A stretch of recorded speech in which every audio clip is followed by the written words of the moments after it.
What's going on, everybody? Welcome back to another episode of the Viall Files Ask Nick edition.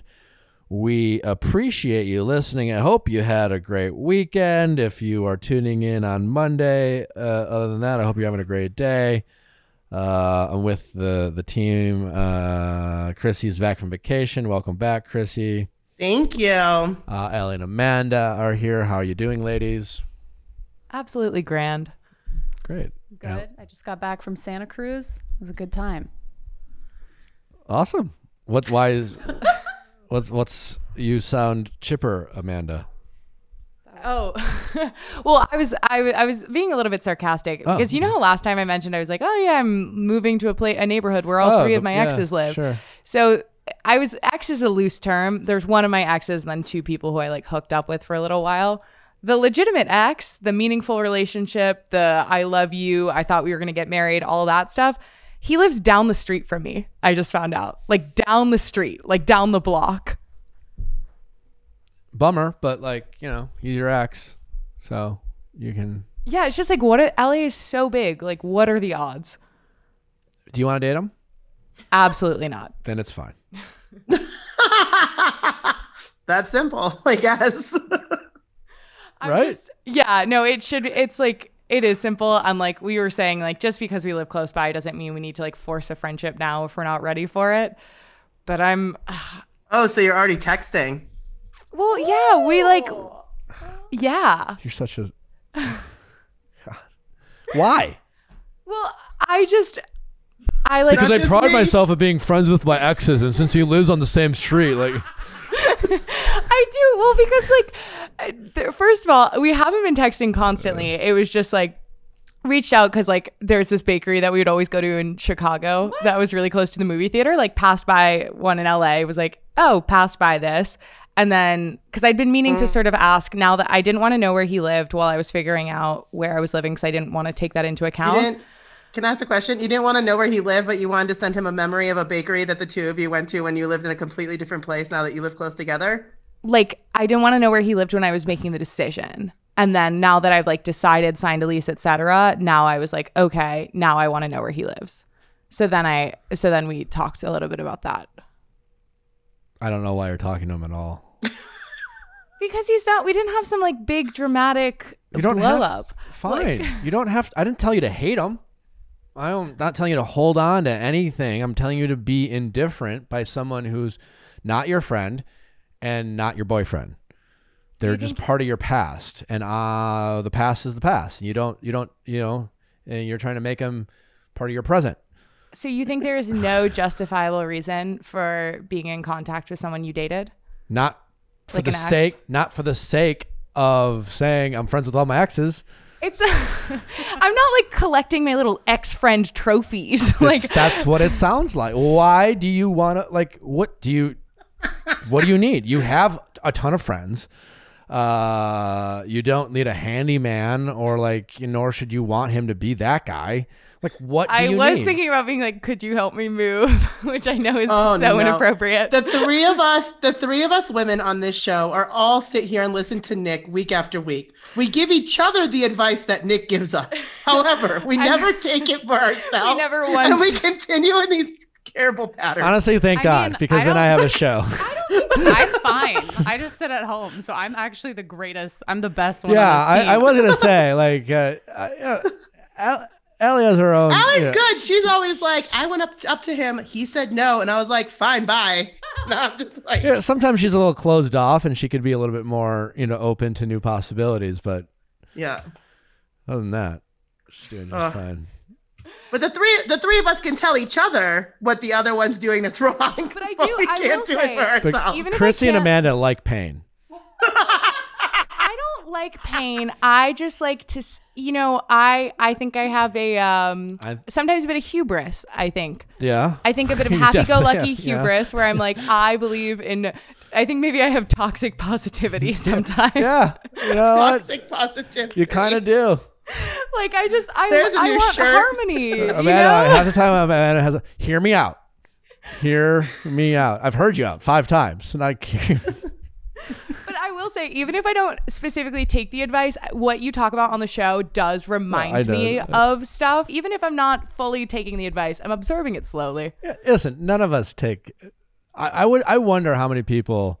I know a lot of people take my advice from the show. They've emailed us, and we've done some recaps, but it's never right away. I don't think. Yeah, Rarely. there's a lag. You're probably right. There's a lag. But it affects people.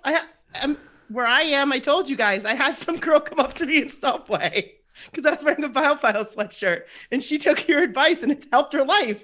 No, So, I mean, it is hitting people. I'm very thankful for this show, especially the Ask Nick. I've always said it's incredibly rewarding because it seems at least a couple people find it helpful, and we're all learning, and we can all make fun of this team, and I include myself in that as well. You definitely don't need to fucking talk to this guy, Amanda, like at all. I still really support and believe in him, you know? Right. From afar. I support and believe my exes who I have no contact with. And overall, I think they're good humans, and I wish them well, and I hope they're happy. You know, most of my neighbors live on my street. I've never met. It's fine. Yeah. It's a street. That's so city. Oh, it's going to be bad. I mean, you live in Montana, Chrissy. You're just... I know everybody knows everything here. Well, you know. Can't fart without someone knowing. We have a great episode for you, really. I mean, I think especially all our Ask Nicks are great episodes. We got some really, really great relatable stories, and I think you will really enjoy. So make sure you listen all the way through, and jam-packed to the end. Don't forget to send in your questions at asknick@castmedia.com, cast with a K. If you're able, and you're on your phone or your laptop, if you want to give us a 5-star review, we always appreciate that, especially our Ask Nick callers. We love hearing some of your positive stories about listening to the show. We have the Bachelor in Paradise recap coming for you Tuesday night. And then right after that, Wednesday, a very special episode with the wonderful, lovable, adorable Michael from Michael's season, or Katie's season, whatever. A lot of answers. Is Michael the next Bachelor? Was he offered the Bachelor? Who will be the next Bachelor? Does he still have the same feelings towards Katie? How does he feel about the Katie and Greg situation? Has any of his opinions changed about his experience, Katie, or the Bachelor since then? A lot to unpack, and Michael will be here to answer all those burning questions, so be sure to tune in to that. That's on Wednesday. How about we just get to this episode? Question time with Nick. Let's ask Nick your sexy questions. How's it going? Hi, my name is Annie, and I'm 38 years old. Hi, Annie. How can I help? Okay, so this is kind of a two-part question. It involves two men. So I was dating this guy for 4 months. We had a pretty good relationship, no issues. We saw each other weekly. We talked every day. And then about 3 weeks ago, I messaged him because I had felt he was being a little bit distant. Okay. For like a week or two before. So I messaged him and I said, I'm feeling like you're being a little bit distant. I'm not sure if something's going on, but if you can provide some clarity for me about what's happening. And he responds back with, so I wasn't pursuing other women, but I connected with somebody that I knew prior to the pandemic, and I'm in love with her. Wait, and yeah. He opened by saying I wasn't pursuing. So he basically was like, love found me. Yeah. And he's like, I'm in love with her. And because I'm in love with her, I can no longer see you, even though we were dating. Asking. Okay. So then he says, but I want to be your friend. Okay. So my response was, well, sorry, I can't be your friend. And I really don't want to have any communication, further. I kind of did explain that, I thought that he was being deceitful towards me, that I didn't know he was dating other women. And that kind of was just taken by surprise. But okay, so that was that. I blocked him. Great. It was over. But I was really pissed after that. I think I was just angry. and upset. So I thought it was a great idea for me to reach out to my ex. Okay. So I reach out to my ex that I've known for a few years, and we end up hooking up that night. So that's really the question, is around the ex. So I want to give you some background on like our history. Okay. So I met this guy in 2017, and we dated for about 2 months.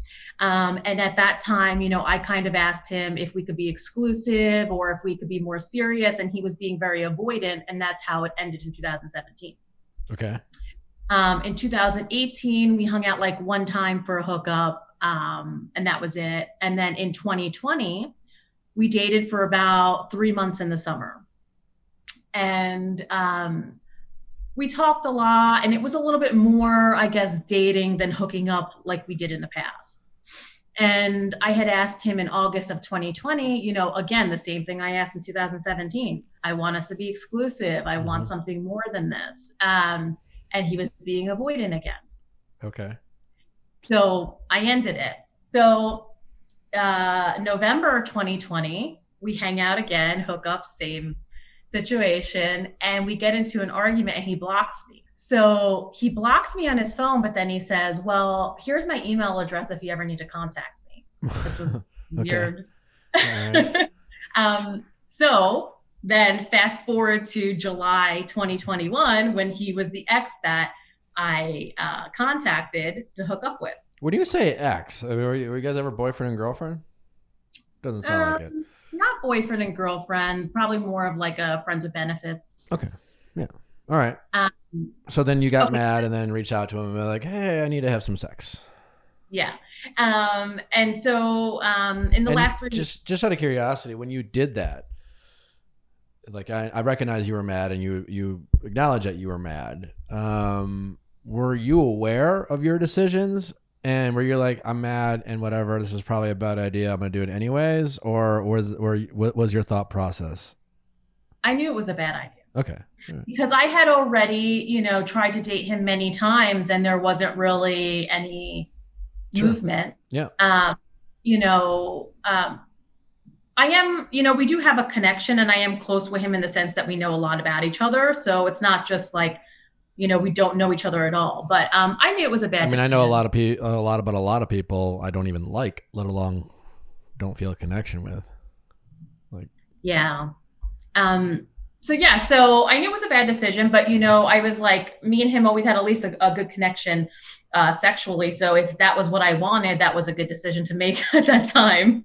You think it was a good decision? If I wanted to just have sex, yes, because that was the end goal. You say if you wanted to just have sex. Did you just want to have sex? Because it sounds like what you wanted was to not focus on the guy who just upset you. I think at the moment, yeah, I agree with you that is the truth. But at the moment, I thought I just wanted to have sex, I mean, looking back, a serious question. Do you really think that? Or are you having revisionist history? Because I'm just listening to you. Like, I don't know. I wasn't there. I wasn't in your head when you made that decision. But just be careful not to remember that situation to make yourself feel better. I mean, also, like, listen, if you made a bad decision, you made a bad decision. Not the end of the world. It is important, as we talk about, just to be honest with yourself about what was motivating that decision. What's the end of the world if you're like, yeah, I wanted to have sex, but it wasn't just about the sex, and then you're saying, well, if I wanted to just have sex, then it was a good decision. Well, you should be aware of your bad decisions, and you should be aware of your good decisions, and you should be able to be honest with yourself about which ones are which. And I'm hearing you trying to justify bad decisions, and I'm just saying in general, big picture wise, it's a slippery slope, and it's going to get you to make more bad decisions, because every time you're faced with a dilemma, you have a way of justifying it. And all I'm saying is these bad decisions, well, not, we say bad, but like not the end of the world. We make bad decisions every day. People, if there are 2 rooms in your house that need a refresh after last year, I'll tell you what, it's a good chance it could be your bedroom and your home office. really any home that needs an office, look to Article first for some of their amazing quality, high-end furniture for a low-end price. That's right. You've heard us talk about Article before. It's a boutique furniture store with the comfort and simplicity of online shopping. I've been an Article customer for a long time. Always great compliments and great comfort from my Article, and also the shopping experience was super awesome. Article's team of designers focuses on beautifully crafted pieces, quality material, and durable construction, inspired by a variety of modern design aesthetics like mid-century, Scandinavian, industrial, and bohemian. They also have amazing outdoor furniture. If we still have summer's wrapping up, and we have fall, and if you're in warmer climates like me, you can be outside all year long. Either way, Article has a great selection of amazing furniture, reasonable prices, and an experience that's so easy and stress-free. Fast, affordable shipping is available across the U.S. and Canada, and shipping is free with orders over $999. Article is offering our listeners $50 off your first purchase of $100 or more. Go to article.com/VIALL. That is the discount will be automatically applied at checkout. That's article.com/VIALL to get your $50 off your first purchase of $100 or more. Fable. Chrissy and I are obsessed with our Fable. Is it dinnerware, dishware, dinnerware? Anyways, it's so amazing. Like all lifeware. It's we've had some like dishes and bowls in our house that were like fine, but like this dinnerware really made us feel like adults who can entertain and fancy. And like I said, I put some new shelving in our kitchen, covered up a window, and we display our Fable dinnerware outside. We don't even hide it. It's part of the aesthetic. It's beautiful. Dinnerware is crafted and hand finished in Portugal. It's made with recycled clay and has zero waste facility. It's elegant. It's beautiful. It's affordable, and you're doing great things for the environment. At least you're not hurting it. I love how they look. The pasta bowls are great. I mean, pasta bowls, is that something that a lot of people, if you have a good pasta bowl, you know what I'm talking about. Like, it's great. Like, usually now I have a good pasta bowl, so now I know. Like most people, like I have my whole life, I just use a plate or like a cereal bowl. Yeah. No, you need a pasta bowl, and pasta, like, it tastes better when you have an appropriate pasta bowl. Can't say enough about it. Head to fablehome.co and use the code VIALL to take 10% off your first purchase. That's fablehome.co, fablehome.co, and use code VIALL for 10% off your first purchase. You won't regret it. No, I think you're right. I think I made the decision at that moment out of anger and probably didn't really think it through. Okay. Yeah, that sounds more honest. Yeah. So then in the last 3 weeks, we hung out about twice. So you kept so you reached out, you were angry, you had some sex, and then you kept communicating. Yeah. I guess the week after we originally hooked up, like, he messaged me like 3 times that week to hang out again. And 2 of them I couldn't hang. And then the last one I said, yeah, I can hang out. And then it was kind of what it always is, you know.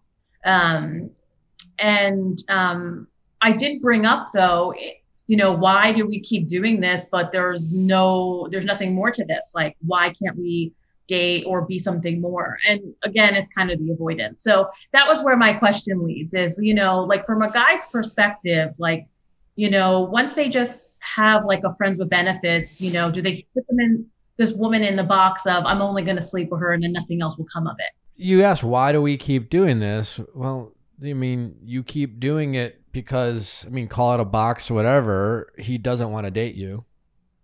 Mm-hmm. Nothing's changed to make him want to date you. He's always been willing to sleep with you. He's always been willing to have you in his life, even when he blocked you, like, he gave you his email. So I don't know what that was about, and certainly it sounds silly and could be a variety of reasons why he did that. And again, I don't know him. I haven't talked to him. I don't know what his emotions, but it sounds like, based on what you're telling me, is that he just doesn't want to date you. And so he's just, you know, boxes. I don't know. Like, I know we have some fun with these boxes of, you know, what guys put you in. And as far as you're concerned, it just seems like he's unwilling or uninterested in going past the relationship you have, which is strictly just physical, or just kind of based off mostly out of convenience. It was very convenient for you even to be upset about someone else and have the confidence that you could reach out to this guy to have sex with them. I mean, think about that. For all the things that you didn't get from this guy, that you wanted, like a relationship.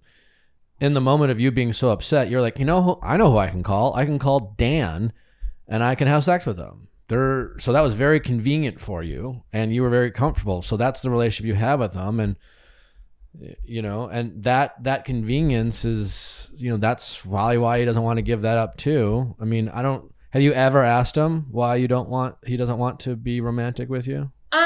I've tried, but I don't really get far with, him giving any reasons. What do you mean? You've literally asked him. What do you mean you've tried? Yeah, like in 2020 when we were dating, I had asked him like, why don't you want to be more than, just kind of this friends with benefits? And he'll say like, oh, I'm busy right now. I can't talk about that. Like literally giving me no answer at all. Gotcha. Like it completely avoided. So I brought it up, over the years, but what do you mean? When you keep saying avoidant, are you referring to like an attachment style? I don't think I know him well enough to completely say that, but I think with my interactions with him, yeah, he's pretty avoidant towards any serious conversation. Yeah, I mean, he doesn't want to have that conversation with you because he doesn't want to be in that relationship. And yes, it is disappointing that he doesn't at least give you the respect that of answering your questions. Yeah. From a guy's point of view, I don't know if it's a really guy's point of view. It's, he's like, what is your like? What do you like? Are you thinking about? Are you hoping to date him again? Like, what's your big question? I mean, I guess, what were you expecting? It's not like I'm like, oh, this guy is amazing and he's the one for me. I think I wanted to just explore if we could be something more because we've hooked up all these years. You don't think you've explored it? I'm talking about you. I don't mean like you've had sex with him. You've asked him if you want to be romantic. He's not willing to have that conversation with you. You keep saying he's avoidant. You've explored that. Mm-hmm. So you found out a lot of information about him. You referred to calling it a comfort level you have with him based off of how much you know about him. And now you're saying you don't feel like you've explored it. I mean, again, I know as a couple, you guys haven't quote unquote explored it together, but you've done plenty of exploring on him. And I haven't heard one thing out of your mouth that would tell me you've explored to the point where you're like, I explored and I really like this about him, other than maybe his face and the sex, which are nice, but what makes you feel comfortable or confident that if he, other than getting what you want, which is to be your boyfriend or explore it together, what are things that you want? What do you like? What does he have? What is he giving out into the world that you're not getting that he's capable of? Maybe it is a, physical attraction really that's more than other men. Okay. Well, and maybe that's why I'm drawn to it. Okay. Well, that's good to acknowledge. And while that's important, I'm obviously, it's big for me to have that in my relationship. There are a lot more other aspects, as we all know, that you're gonna need. Is it so great with him? I think better than anyone else. Okay, yeah. That's hard to overcome. Yeah, it's more like he's got you hooked than anything. Hooked on the good sex, or you're hooked on that. But yeah, I mean, you also started this up as acknowledging that it was solely based off of wanting to not think about the other situation. Yeah, I think it's interesting that you say like that I use him for convenience too, because I don't really think I thought of it that way. But I think that that's, a good perspective that maybe I wasn't really aware of. Yeah. Well, I think it's pretty clear that you are, you didn't think twice about picking up that phone when you were mad at someone else. That's super convenient. How many people have someone like on speed dial for some really great sex? Yeah. And like hours later, I was already at his house. It was like a quick turnaround. Yeah. So that sounds pretty convenient. Well, thank you. I think that was a good perspective. I think, I'm playing the same role in the situation that he is, which is convenience. Yeah. I mean, other than the fact that, you'd be willing to date him and he's not willing to date you. But I would, again, ask yourself questions about what other than the great sex would you be getting? Mm-hmm. And more than you want to pretend that you keep telling yourself like, well, we haven't explored it yet because we haven't dated. But like he's done and said a lot of things to you and you keep saying the word avoidant. Well, like, do you think he's not going to be avoidant as a boyfriend? Do you think he's going to magically change how he communicates as your boyfriend?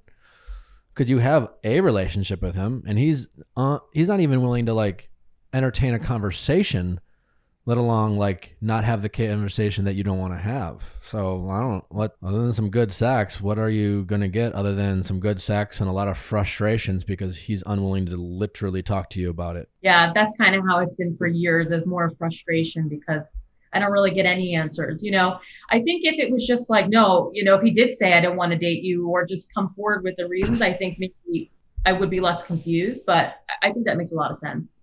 Well, yeah, and now you're just confusing yourself because you're making excuses for him because he hasn't wanted to date you. And like I said, you keep saying, well, we don't know then.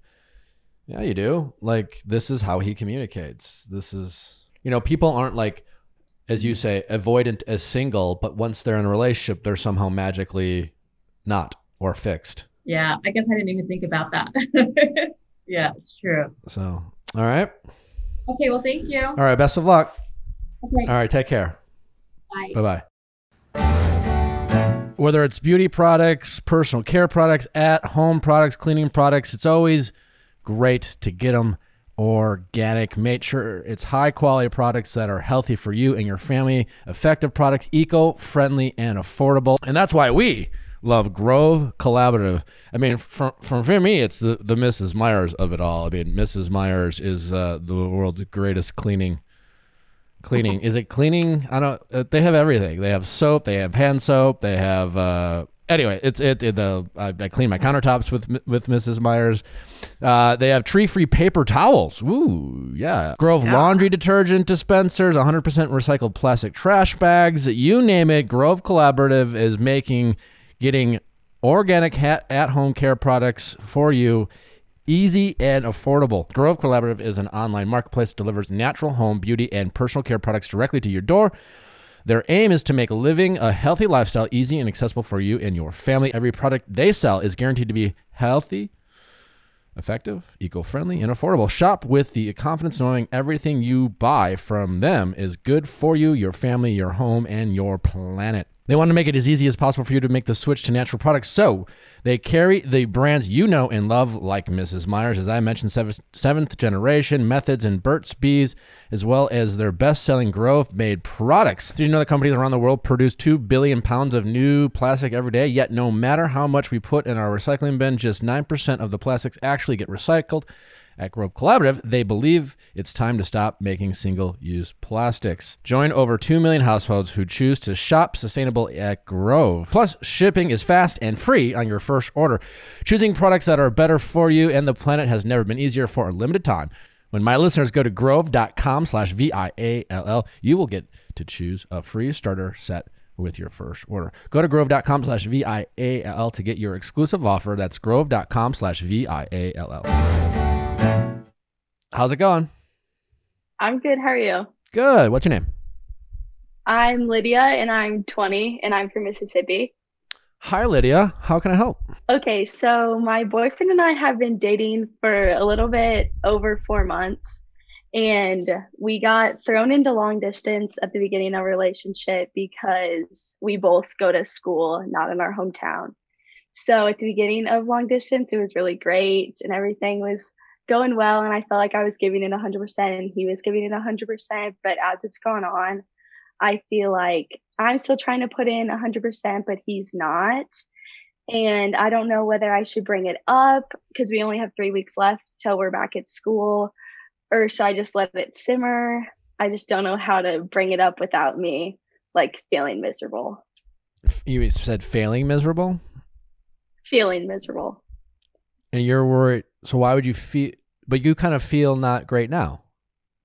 Yes. Okay. Well, in general, in any relationship, if you feel a certain way, you need to figure out a way to express that, right? Yeah. I don't care what that feeling is, and it doesn't matter if you're right about that feeling. It just matters that you have that feeling. And in every relationship that you're in, you need to figure out how do you communicate those feelings to your partner so that they hear you, receive it, and then communicate it back. And that's, why this show exists, because we're all really fucking bad at it. But you do need to know that you have to figure out a way to do it, right? Ignoring Okay. how you feel like is never the solution. Now, you know, there might be exceptions to the fact that you realize that maybe you're quick to react to things. And then like a lot of times people will be like, okay, I feel this way right now, but I'm going to wait a day to see if I still feel that way tomorrow. And then if I do, and then maybe I'm going to wait a week, and then if I still feel that way, then I'll say something. Because oftentimes I might feel away and then realize there was something else causing that. And actually it's not a big deal to me. Right. So if this is a constant feeling you've been having, then it's something you should bring up. When you say you feel like you're giving 100% and he's not, what do you mean? Can you give me examples? Yeah, I feel like whenever he's having a bad day, then I'm there to help him as much as I can from 800 miles away. But Okay. whenever I'm struggling, then he's too busy to deal with it. Okay. Well, the best way I have found to communicate in those situations is to not immediately bring up what you're doing that he's not. Yeah. So I would start with simply just telling him how you feel about what you would like him to do more of without making it a contest. You know, all of a sudden you start saying, well, I do this and you don't. Then all of a sudden you're keeping score and you make it feel like you're better than him. And there's a bunch of different things that he can then respond to that don't really solve the problem. And the problem might be easily fixed when you're like, hey, babe, you know, sometimes when I say about this, it would just make me really feel good if you could do X, Y, or Z. Sure. And you don't even have to say that he's not necessarily doing it at all. Because maybe he's not thinking about it. Maybe he's not mindful. Maybe he is wrapped up. You guys are young. You're going to school. You got to have a lot going on.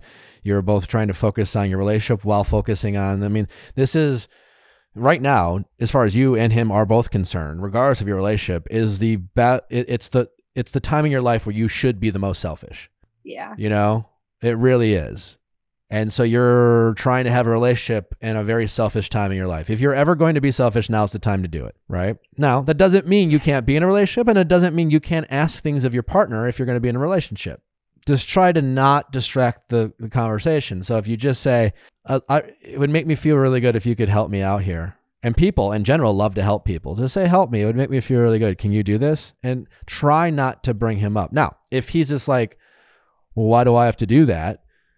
And he makes you feel bad about it, then, you know, again, you don't ever really need to bring up that you do it unless he does. Sure. If he's just like, well, why don't you do that? You don't do this for me. You'd be like, well, actually, I do, you know, and it's not, and you could be like, I don't want to make this a competition. This is why I didn't bring that up. But look, here are examples of me doing this. But unless he brings it up, unless he says, well, you don't do that, then there's really no reason for you to bring that up, because what you're asking him and all you're asking for him is support. You don't need to compare your actions to ask that, right? You know, like you can ask that regardless. Hey, babe, just, it would make me, here's one way when I need help, this is one way you could help me. And what would be something you'd like him to do? Give me an example. Just reassurance that our relationship is going the way that he wants it to go, as well as me. Just the reassurance part is all that I really need.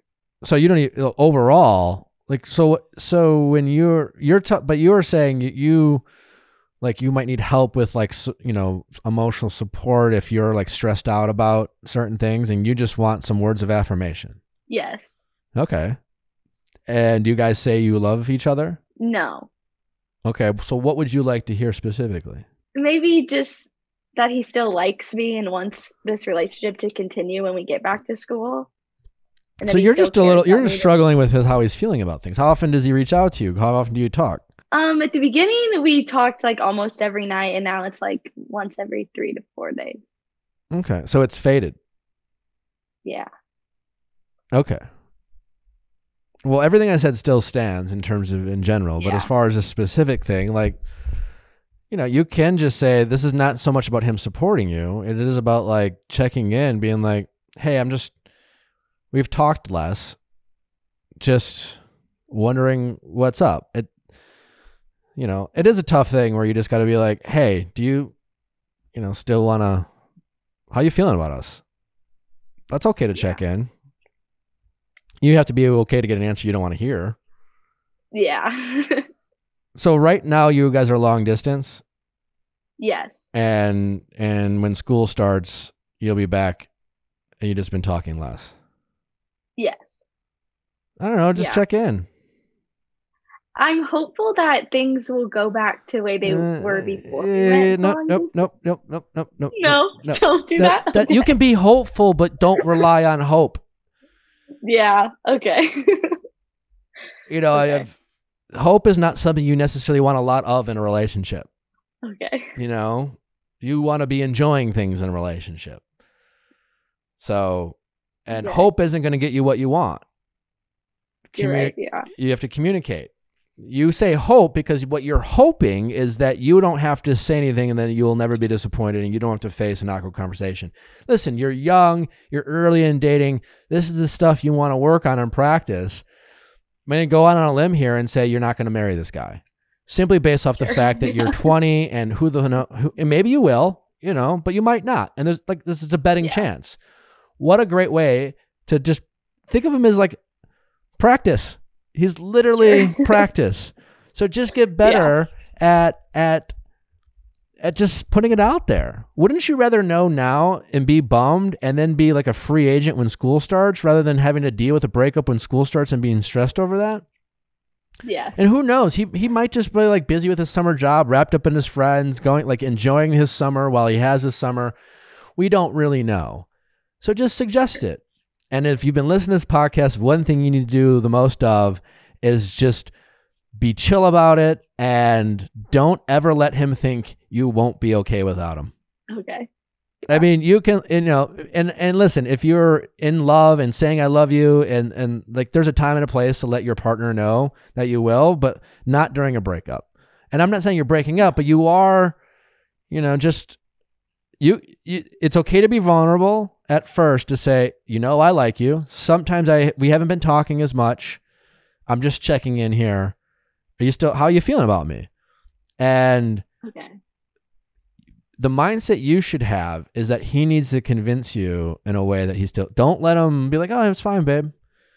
It's cool. And maybe it is. Maybe he's just busy, but like things then need to change when you go back to school. But listen to your gut is, I guess, the biggest thing. If something seems off, then it probably is.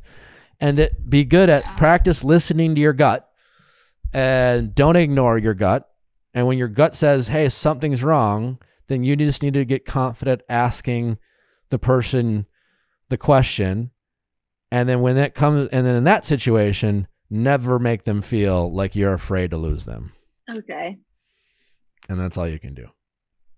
Okay. But big takeaway here is don't be hoping when you're in a relationship. Speak up. If you have a feeling, express it, you know, and don't ever let anyone make you feel wrong for having that feeling. Okay.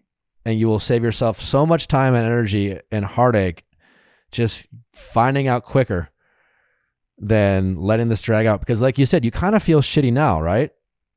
Yeah. So you're not feeling great. So yeah, if you reach out and he's like, yeah, sorry, I'm just not feeling anymore. That might feel worse than you feel now, but you already feel shitty. And if you do break up, eventually you're going to be totally fine.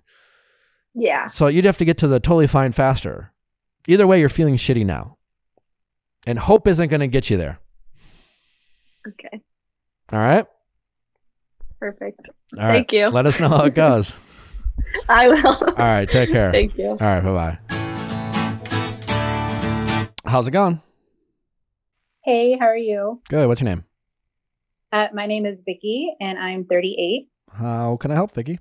So just a little bit of background. I got married really young. I was 20. I was married for about 18 years. So I didn't really do a whole lot of dating. And if it was, you know, teenager kind of things. So I've been divorced for the last year and a half to almost 2 years now. Just started diving into the dating thing in the last, I don't know, maybe 6 months. And just not sure if I am like scaring people away or if I'm rushing into things too fast. Why do you I just don't know if I'm putting expectations on people. What makes you think that you might be? You know, I think I have expectations of people, and I try really hard to just kind of be cool and casual about the dating, but the people who I date and are like, communication isn't always great. Sure. For instance, like this one guy that I was dating, we hit it off right off the bat. It was really great. When we're together, it's really awesome. We have a lot of fun. We have a lot of the same morals and values and all that good stuff. But when we're not together, it's kind of hot and cold. And in his defense, when we first met, he did tell me that his job might be moving him away in a couple of months. Mm-hmm. And so we went into it with that. And I was like, oh, maybe I just need something casual, something that I know is kind of have an end, and just learn how to have fun in the experience. Well, I guess I was going to ask a question to you is, when you started dating post-divorce, what was your goal or expectations, and what did you try to get out of dating? Were you like trying to find a life partner right away? Were you just more kind of I want to play the field? Maybe you wanted to, have some casual sex, like all of which great options. What was there any specific one that you were looking for expectations wise? I really do think that I am in it for a relationship. Obviously I want to get to know somebody. I don't want to marry somebody tomorrow. Sure. I don't even know if marriage is something I want to do again, but my friends are like, oh, you should date, have a date every night of the week, go out and enjoy this whole experience. And, I tried talking to like multiple guys at one time, but I just can't. Like, there's one person that kind of piques my interest. I put my time into that person. Sure. So that makes a lot of sense. You've been with one person for your whole life. You have really no experience in dating. Last time you were dating, the world was different on many levels, and dating was certainly entirely different.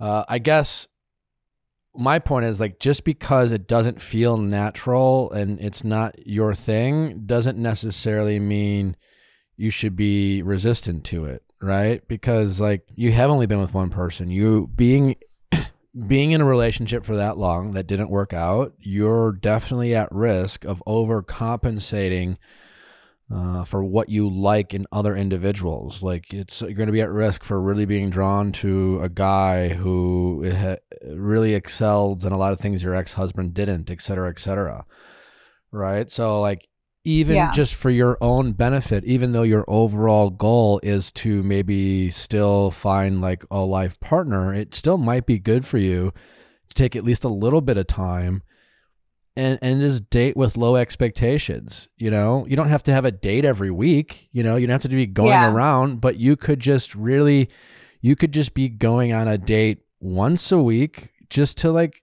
meet people, and if you end up liking a guy and you have a really nice date, you can say to yourself, okay, I had a really nice time. I definitely want to see him again, but let's just see where it goes and take it slow, right? Because you should take it slow. I mean, if it's something like he keeps stressing, we just need to get to know each other more and more. Interesting enough, like I was out to dinner with my girlfriend last Saturday, and we ended up starting to talk about, we've been together for over a year. We've known each other for 2 years. We've been a couple for like 15 months, right? So it's a decent amount of time, right? And on our date, we got into a conversation about basically kind of like old battle stories from past relationships, like things that we did in past relationships, things that our partners did to us, basically kind of talking about just like toxic things that we had done to us, right? Or that right. And then look back and like,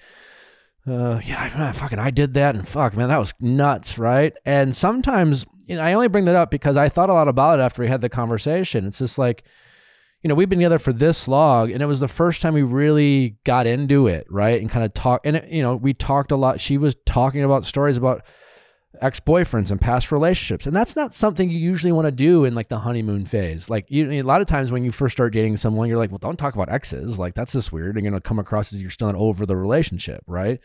This conversation we had was nothing like that. It was just, we're very confident in our relationship, very comfortable, but through those stories we got to know each other even more. You know what I'm saying? I know her a lot, but like, those were like really nice conversations we had. Even if it was like, it's not like I saw a different person, but I learned about her past even more. I learned about more and more detail things that she's been through when she from even her point of view, wasn't the best version of herself. And that just takes time to have these types of conversations in relationships. I only bring that back to you is like, it just try not to rush it, you know? You might be feeling pressuring yourself to like, I'm 38, I have a kid, I was divorced. Like, I don't want it to take 5 years to find my person. All right. And if I meet a guy I really like, I need to know if he's my person right away. I need to know like, oh, it's been 6 months. And like, I've been watching Sex and the City lately. Like Carrie goes to Mr. Big after a few months, be like, I need to know you. I'm your person. It's like, how the fuck is he supposed to know? Like you guys barely know each other. So yeah. With all that pressure you put on yourself, you 100% are going to be projecting it onto your dates. For sure. And they're going to be sensing that. And they're going to be sensing that this pressure you have on yourself, and then you're going to be putting on them, and they're going to be like, I don't know, like it just seems like she wants a lot from me right now. I'm just trying to get to know her. Yeah. I think you might have hit the nail right on the head. I think I definitely have like expectations, and then there's this thing in me that's like, I shouldn't have to settle for yada yada, but I definitely validation, I listen to your show quite a bit, and, validation is a big thing, because I didn't have a lot of that in my past relationship, and really some sort of relationships right after that. So, I think it's hard for me to, is he really into me? Is he not into me? I think the thing that was the turning point with this most recent guy that I dated is that we were talking about past relationships, and he had told me that the relationship right before me, they had met each other's families, and they were already talking about, things together, and they had only been together for like a month. And I was like, I haven't even gotten that. And I've been, dating you for about 3 weeks. So I was like, wait, what is it about me that, you're overthinking that too. And oh, absolutely. I mean, I look back and think about like what my perception of Natalie was the first few months of dating her versus my perception of her now. And like that story I just told, like had she had told me those stories about how she was in relationships, I probably would have been a lot more critical and been like, ooh, like, I don't know. Like, I would have overthought it, right? I would have and now when she told me having knowing who she is as a person, it was just more hearing about her past and understanding what she's been through. In fact, right. And so I guess I'll only bring that up again just because you're just like, he tells you a story and you're immediately thinking about how it applies to you and your relationship, and it was a past relationship. And just because, you're like, why didn't he do that with me now? There's a lot of things I did with past girlfriends or women I dated that I don't want to do with Natalie because I don't think it's healthy or I didn't want to rush things. And now you're using it as like a barometer versus like his interest in you versus his interest in this past girlfriend he doesn't even want to date. Maybe he realized like that was nuts that I did that and I don't want to do it again. Or maybe she encouraged it, or maybe it was a coincidence that it happened. You know what I'm saying? There's a bunch of reasons why it might have happened then and it's not happening now, none of which have anything to do with how much they're interested, or more specifically, more importantly, how healthy it is to bring it into this relationship. Right. I think I definitely overthink things. I try to be the cool, casual person. But I think I'm definitely probably rushing things, and I'm probably, I'm not like crazy texter, crazy. I want to see you every day. I got 2 kids. I have a pretty busy, work schedule, so I'm not trying to see somebody every day of the week or even talk to them all day. But, sometimes it's like they didn't initiate a date, or they didn't initiate wanting to see me more than like once every week or something. Yeah, I think, it's good that you recognize that you didn't get a lot of validation for your ex-husband, so you're seeking it in new relationships, but I think you need to be careful about that too. I really think it would serve you well to like try to be in control of your dating and try to keep it casual and just try to get to know different guys so you get a better idea of what you like, rather than making sure that guys like you. And you're really going to run the risk of just settling for the first guy who validates you the most, and then only to realize that you're not that compatible with them. or you're not that interested in them, right? But like right now, Right. you can get validation from a bunch of dates. Like you can go on a bunch of dates from different guys and then be like, oh, you're beautiful, you're nice, you're great. Have them pursue you because you're playing it a little bit more cool. And just try to like, just keep reminding yourself, I need to figure out what I want and I need to get better and get more comfortable. And maybe I'm still processing the divorce before I start jumping in. And just because you have a great date or you like a guy and get excited by a guy, that's great. But your excitement level doesn't mean you have to like drop everything else or start worrying about if he likes you. You can just like getting excited about a guy just as a reminder to yourself, I need to learn more, right? I need to find out more. I need to spend more time, even at the risk of it not working out, and just take it slow because like listen, it would be easy for you to be very vulnerable to disappointment with you being fresh out of a divorce, having had a lack of experience in dating. So just very much take it slow and take it easy on yourself and try not to get too caught up in any one person too early on, so that you can kind of make better decisions. That's pretty spot on. And then obviously with each one that doesn't work out, as you say, like my ego totally takes a hit for it.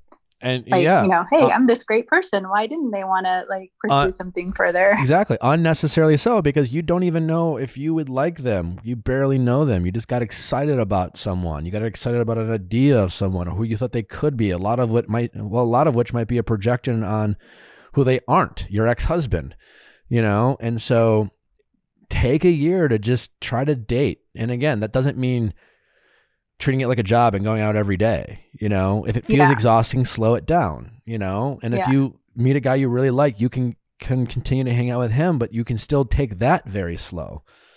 So me and, after I kind of said, just stay open to it. I kind of told him I didn't want to essentially be a booty call. And I was like, like for just the option to be open that there could be something more.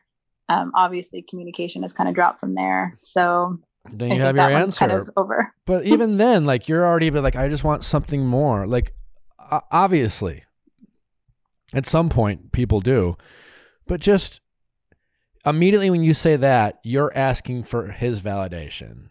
I just want to know from you if there's something more with me. Why? Yeah. Why do you need to like give him that power or seek that validation from him when you, again, barely fucking know this guy? Yeah. It's like, you don't need to like every step of the way just be like, I was just, I want something more. You can keep getting to know someone and then check in from time to time on like, how are you feeling about this? And then, pay attention to how they act too. But just try not to put so much pressure on yourself.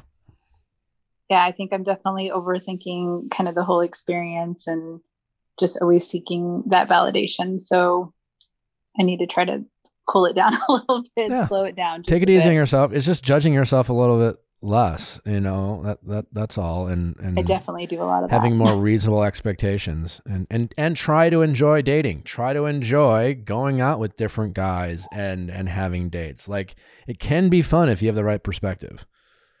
Yeah, I think I need to work on the whole perspective of dating because it has seemed a little exhausting and just tiresome instead of fun. If you treat it like you're on a hunt for a husband, it's going to be fucking exhausting. I don't know. I don't want another husband. Or just a life partner or true love, but treat it like an opportunity to know different people and have good dinners and, out and about, and you never know. Then it becomes a little bit more fun. I will definitely try to do that. Thank you. All right. Well, best of luck. Thanks so much. All right. Bye-bye. How's it going? Good. Nice to meet you. Nice to meet you. Nice to meet you. What's your name? My name is Chloe. I am 26 and excited to be here. How can I help, Chloe? All right. Excited to have you. How can I help? I went through a really semi-traumatic, interesting breakup a few months ago and just kind of wanted to get your guidance on if you think the way I've approached my healing journey is sound and true. Okay. Why was it semi-traumatic? I found out he was cheating on me, and I had no idea that was the case. That sucks. Yeah. How'd you find out? Popped up on his phone, saw a few texts. He denied it immediately. I asked for some reassurance and clarification. He happened to be pretty drunk that night and said, "Oh, just go through my phone. I don't have anything to hide." Bold move, Cotton. I will say up until that point, I never really had an interest to look at anything. I believe there's a difference between privacy and secrecy. Yeah. And I said, I really don't want to do that. But that night I had actually a few drinks. So I lost my, had a little bit of lack of inhibition there. So I did look that night and saw the tip of the iceberg, saw maybe minimum of 6 different women in 6 different conversations. How long have you been dating this guy? About a year. Okay. And then what'd you do after you found out? I read those messages at 3 a.m. And then I sat in my living room in the dark for 2 hours, just kind of processing it all, right? Because it's your reality shattered. Woke him up 6 a.m. I said, I don't think this is going to work out. I've been severely disrespected. I don't know who these people are, but I thought we were in a serious relationship, building something together. And do you have any explanation? He said, I don't know what you want me to say. And he repeated that for about 10 minutes. And then just out of curiosity, what did you want him to say? Looking I don't back. know. At the time I was kind of blacked out, right? Yeah. You know, you're high on emotions. But even now that you have the benefit of hindsight, you can probably we're not defending him at all. But I mean, truly, what could he have said? I mean, it's one of those things where you want them to explain it so you can somehow feel better, because obviously you feel terrible. But any attempt at him trying to explain it would have actually probably infuriated you more. What could he have said? You know, nothing. So might have been the first honest thing he's done by saying, I don't know what to say. You know, then what happened? He finally kind of came to his senses and he said, I'm still really drunk from last night. I'm going to go sleep this off at my place, but we can talk about this later if you'd like. And I said, I'd like to talk about this now. And then he got up and left. And that day I deleted his number, deleted all of the photos, unfollowed on social media, essentially purged him out of my life. Great. But to your point, of course, your ego wants him to reach back out, try to make things work. And through lots of processing, I've come to realize. But there was a moment or a part of you that was thinking, I don't know what he could say, but there's if he just says the right thing, I'll consider working on this with him. No, I actually never have thought to go back. Okay, because good. All right. The trust has been obliterated. All right, great. However, at least in my life, I'd like to think that some people would want to apologize or try to give an explanation, but I don't think there's reasoning in this type of situation. Yeah, I mean that's the thing. It's nice. I agree with you there. Yeah. But what would be a justifiable answer for being in a committed relationship and not and cheating on you with multiple people, so cavalier that what's that? What's that answer look like? What it really looks like? No, but I'm saying what is there an answer that would make you go, oh, okay, well, we can't be together, but this makes me feel better. Thank you. It would sound like I need to go to therapy and work on myself and work on my baggage. I'm sorry that you came in my crossfires, but we all know that's not going to happen. And even if it did, would it really make you feel better? No, definitely not. But yes, and also that's the thing. You're no longer his girlfriend, so his mental health and well-being and decision making is not your problem anymore. I feel more bad for the next person who comes in his life. I feel good for you in that moment where it's just oh, you're finally out, you know. And the recognition of therapy, it doesn't do you any good. You're not in his life anymore, right? It would do, he's going to keep dating. He's going to get another girlfriend and he's going to definitely do this to her. It sucks for that person. So yeah, what else? Where are you at now? So 2 months later, I got a text late Thursday night, 10:30 p.m. So we all know Maybe there were some drinks involved or some loneliness on his end, but that's not the most ideal time to reach out. I get a text that says, "Hey, are you open to talking?" And obviously that brings up all the trauma that I've been trying to process, right? After 2 months of not hearing anything from him. And so in that moment, I decided to block him. And it was very painful. And that's kind of like why I reached out, because this whole idea of no contact, right? I think a lot of people, it's like a concept that people hold on to, like no contact, leave it in the past. It feels impossible at the moment, but I feel like that's honestly the only way forward. So just kind of wanted to get your hot take on that. Yeah, it makes a lot of sense that it felt painful to block him, because your ego, again, for all the things you just talked about and mentioned, like you want him to feel regret and sorry. You want him to, it's like your ego, if it can't have him and it can't have him really be sorry, your ego wants to at least be the reason why he was able to get the help he needs and be a better person. Because your ego is like, well, at least now that person can go through life being like, you know, she changed me for the best, right?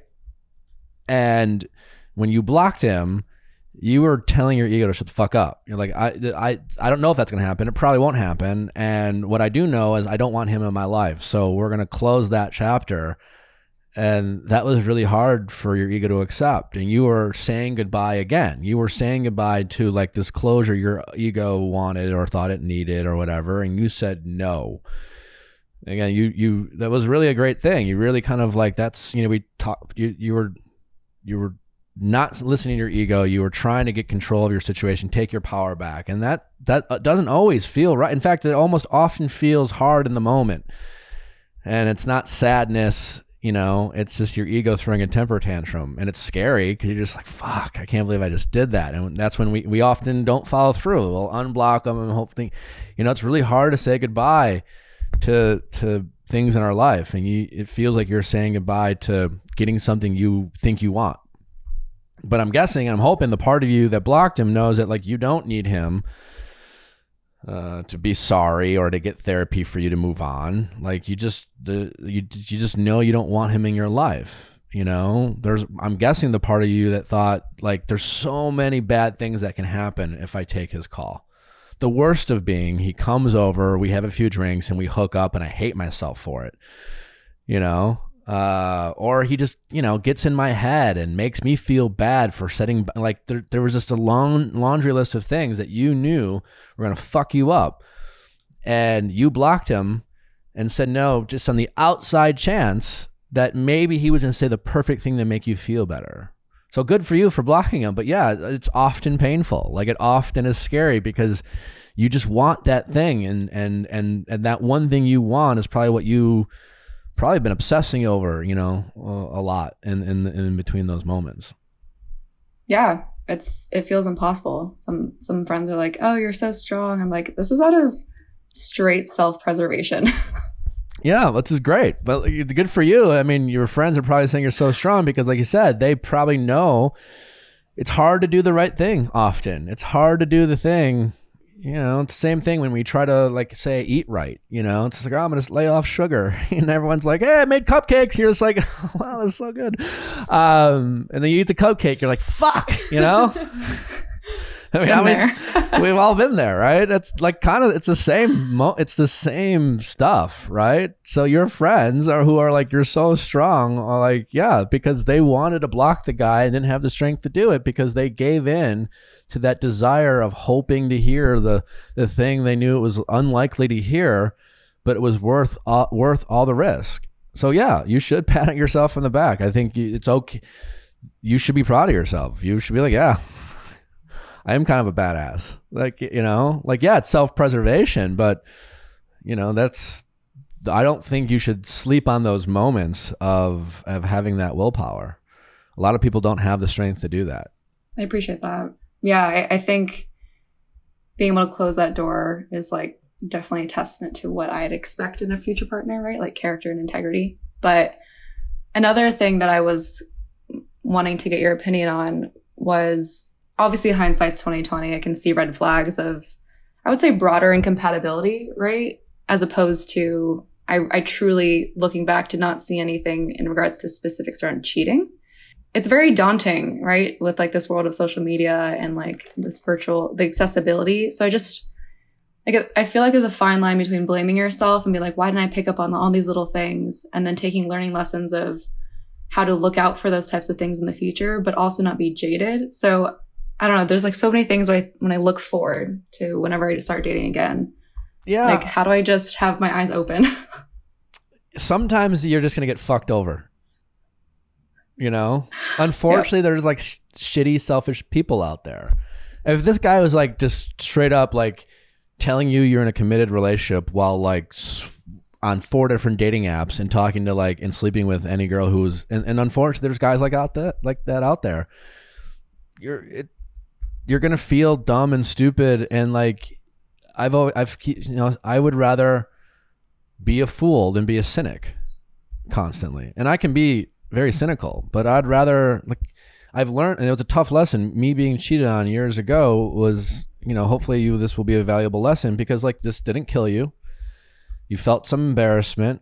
I hope you realize that, like, again, unfortunately for the next people he dates, he's going to fuck them over too. Like, this is not like a guy, you didn't do anything wrong. Like, I hope you know that, right? Like, if a guy who's that extreme, like, I'm not saying you were the perfect girlfriend, but like, this is a very, like, this guy isn't ready or capable or willing to be in a committed relationship. What he wants, again, is a girlfriend, also wants to fuck a bunch of other people, and he's totally fine with lying to do both.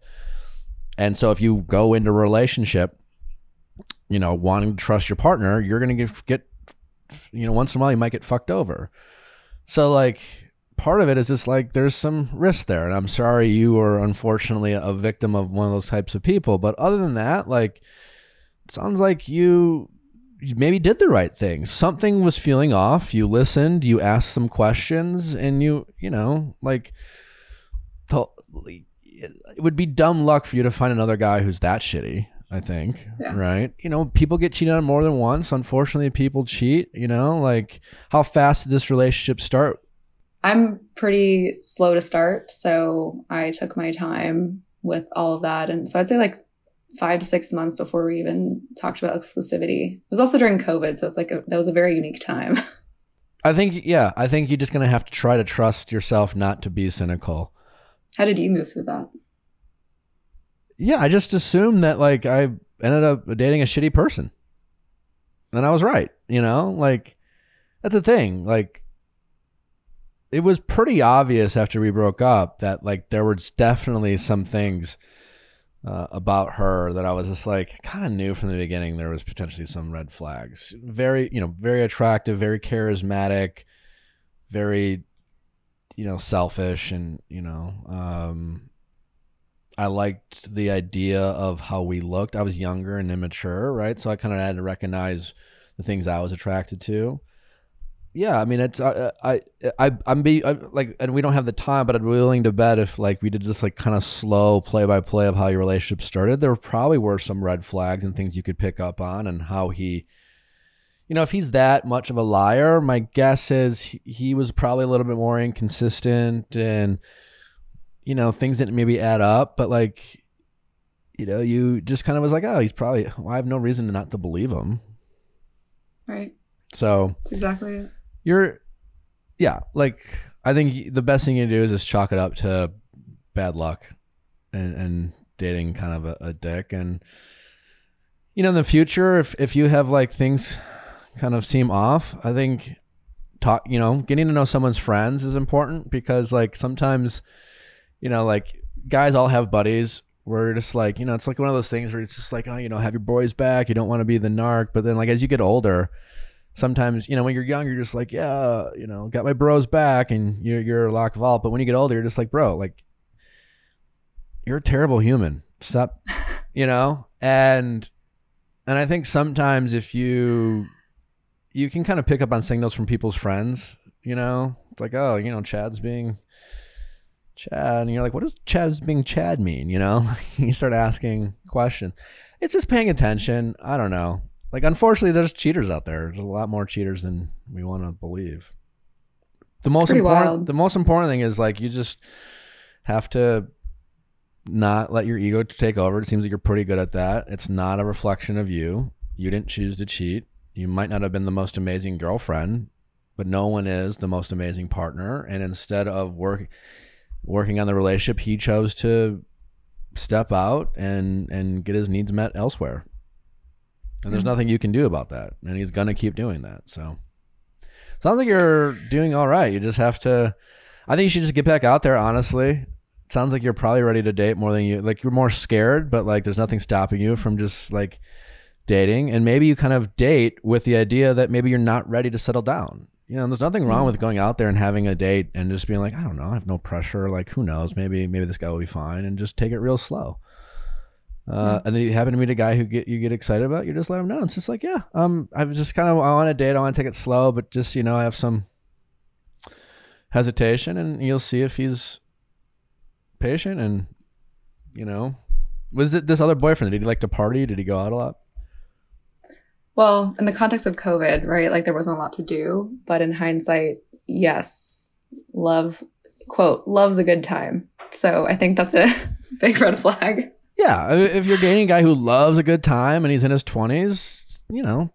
30s. Yeah, well, that's even a bigger red flag. Yeah. You know? I've learned a lot. A guy in his 30s who's still like approaching Thursday, Friday, and Saturday, like, hey, babe, it's Thursday. So I don't know, what do you want to do? Like, stay in? Nah. That's a red flag, you know?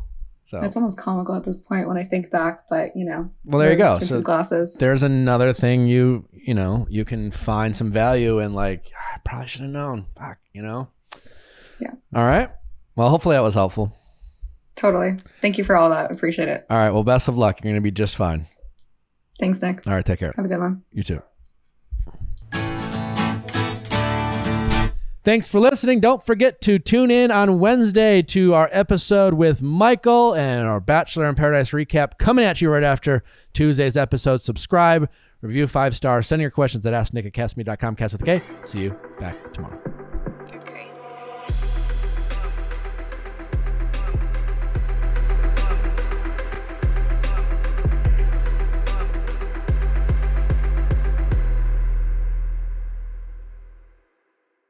Hey guys, thanks for watching. Before you go, make sure you like, subscribe, and ring that bell so you don't miss any future videos like our Tuesday Bachelor recaps and Wednesday celebrity and expert interviews. See you next time.